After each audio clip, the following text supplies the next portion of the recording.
Praise the Lord. இன்றைய தியானம் யோவான் 10:34 முதல் 38 வரை. இயேசு அவர்களுக்கு பிரதியுத்தரமாக, தேவர்களாய் இருக்கிறீர்கள் என்று நான் சொன்னேன் என்பதாய் உங்கள் வேதத்தில் எழுதியிருக்கவில்லையா?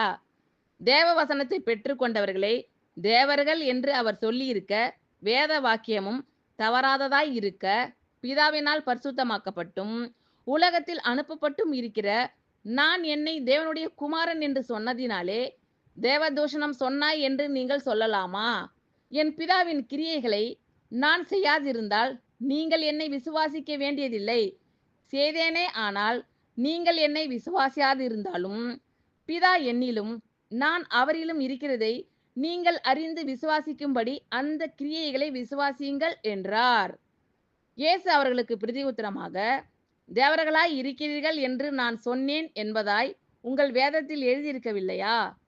தேவ வசனத்தை பெற்று கொண்டவர்களை தேவர்கள் என்று அவர் சொல்லியிருக்க, வேத வாக்கியமும் தவறாததாய் இருக்க, பிதாவினால் பரிசுத்தமாக்கப்பட்டும் உலகத்தில் அனுப்பப்பட்டும் இருக்கிற நான் என்னை தேவனுடைய குமாரன் என்று சொன்னதினாலே தேவதூஷணம் சொன்னாய் என்று நீங்கள் சொல்லலாமா? என் பிதாவின் கிரியைகளை நான் செய்யாதிருந்தால் நீங்கள் என்னை விசுவாசிக்க வேண்டியதில்லை. செய்தேனே ஆனால் நீங்கள் என்னை விசுவாசியாதிருந்தாலும் பிதா என்னிலும் நான் அவரிலும் இருக்கிறதை நீங்கள் அறிந்து விசுவாசிக்கும்படி அந்த கிரியைகளை விசுவாசியுங்கள் என்றார். ஆமென். Thank you Lord. கர்த்தர் உங்கள் அனைவரையும் ஆசீர்வதிப்பாராக. God bless you all.